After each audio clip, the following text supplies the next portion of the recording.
At first glance, it looks like nothing more than a massive sheet of ice at the bottom of the world. But Antarctica is far more than just frozen land. It is the coldest, driest, windiest, and most remote continent on Earth, a place so extreme that it almost feels like another planet. Antarctica is located at the very southern end of the Earth, surrounding the South Pole. It is the fifth largest continent, bigger than Europe and almost twice the size of Australia. Yet despite its enormous size, it has no permanent human population, no cities, no towns, no governments. Nearly 98% of Antarctica is covered by ice, an ice sheet that can be over a mile thick in some places. In fact, Antarctica holds about 70% of the world's fresh water, trapped in frozen form. If all that ice were to melt, global sea levels would rise dramatically, changing coastlines across the planet. The temperatures here are beyond extreme. In winter, they can drop below -80 degrees Celsius or -112 degrees Fahrenheit. The coldest temperature ever recorded on Earth, -89.2 degrees Celsius, was measured in Antarctica at the Russian research station Vostok. Even in summer, temperatures often remain well below freezing in most areas. You might imagine that nothing could survive in such a harsh environment, but life does exist here. Along the coastlines, you'll find penguins, seals, and seabirds. Species like the emperor penguin have adapted to survive the brutal winters by huddling together for warmth. Beneath the surrounding Southern Ocean, marine life thrives in surprisingly rich ecosystems, supported by tiny organisms called krill. These small creatures form the foundation of the Antarctic food chain. However, Antarctica has no native land mammals, no trees, and no permanent human settlements. The only people who live there temporarily are scientists and researchers. Throughout the year, several countries operate research stations across the continent. These scientists study climate change, space like environments, glaciology, and marine biology. Because Antarctica is so isolated and relatively untouched, it provides valuable information about Earth's past and future. Ice cores drilled from deep within the ice sheet contain trapped air bubbles from thousands of years ago, allowing scientists to study ancient climates. Politically, Antarctica is unique.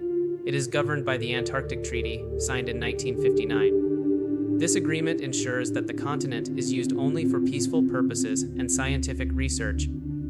Military activity and mineral mining are prohibited. No single country owns Antarctica, even though several nations have territorial claims. It is one of the only places on Earth dedicated entirely to science and cooperation. Antarctica also plays a critical role in regulating the planet's climate. The massive ice sheet reflects sunlight back into space, helping keep global temperature stable. The surrounding Southern Ocean influences ocean currents that affect weather patterns worldwide. What happens in Antarctica does not stay in Antarctica. It impacts the entire planet. So what is Antarctica? It is not just a frozen desert. It is a natural laboratory, a climate regulator, a freshwater reservoir, a land of extremes where survival itself is extraordinary. It is the last great wilderness on Earth, powerful, fragile, and deeply connected to the future of our world. Antarctica may seem distant and silent, but in many ways, it holds the story of our planet, past, present, and future. Imagine a world where every continent had already been explored. Asia, Africa, Europe, the Americas, all mapped, claimed, and studied.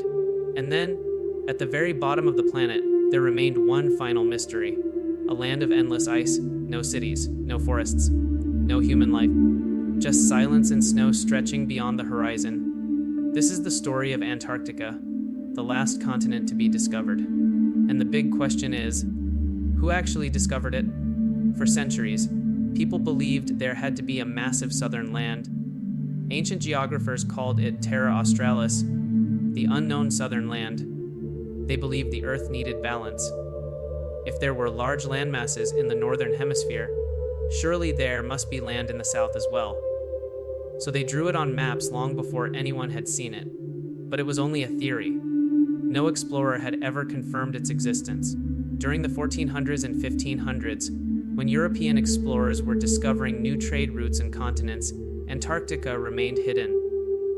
The Southern Ocean was one of the most dangerous places on Earth. Violent storms, freezing temperatures, and massive waves kept ships away. The continent stayed protected by its natural defenses. Then came the year 1820, the year history officially recognizes as the discovery of Antarctica. On January 27, 1820, a Russian naval expedition led by Fabian Gottlieb von Bellingshausen sailed deep into Antarctic waters. Through the icy fog, his crew spotted what appeared to be a vast ice-covered landmass. Many historians consider this the first confirmed sighting of the Antarctic continent. Because of this, Bellingshausen is often credited as the first person to discover Antarctica. But the story doesn't end there. Just 3 days later, on January 30, 1820, British Royal Navy officer Edward Bransfield sighted land along what is now called the Antarctic Peninsula. Then, in November of the same year, American sealer Nathaniel Palmer independently reported seeing the continent as well. 3 separate explorers, 3 different countries, 1 continent, discovered in the same year. So who truly discovered Antarctica? Most historians give primary credit to Bellingshausen because his sighting on January 27 appears to be the earliest confirmed observation of the mainland. However, since Bransfield and Palmer made sightings within the same year, the discovery is often considered a shared historical achievement. Now comes another important question. Who was the first to step onto Antarctica? In 1821, an American sealer named John Davis claimed to have landed on the continent. However, historians still debate whether he actually stepped onto the mainland or simply onto floating ice. The first landing remains uncertain.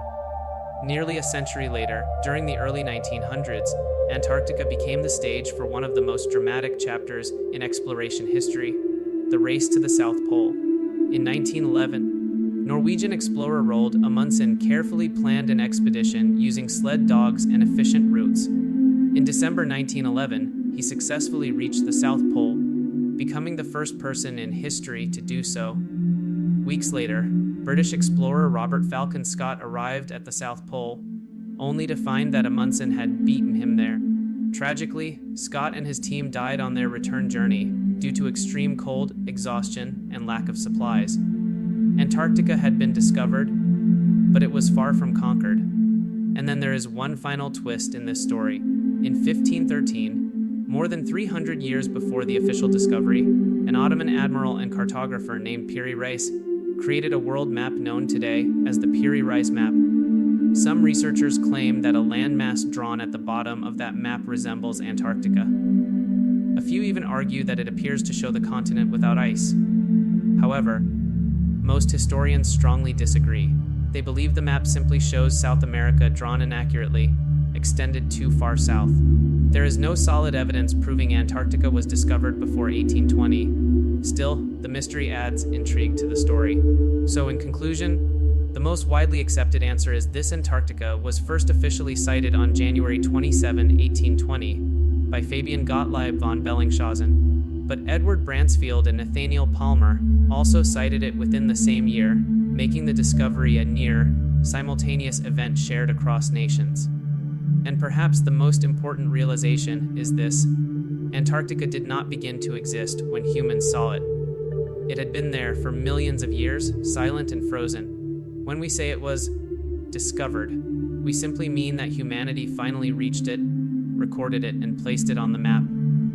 The last continent on Earth was never truly lost. It was simply waiting to be seen.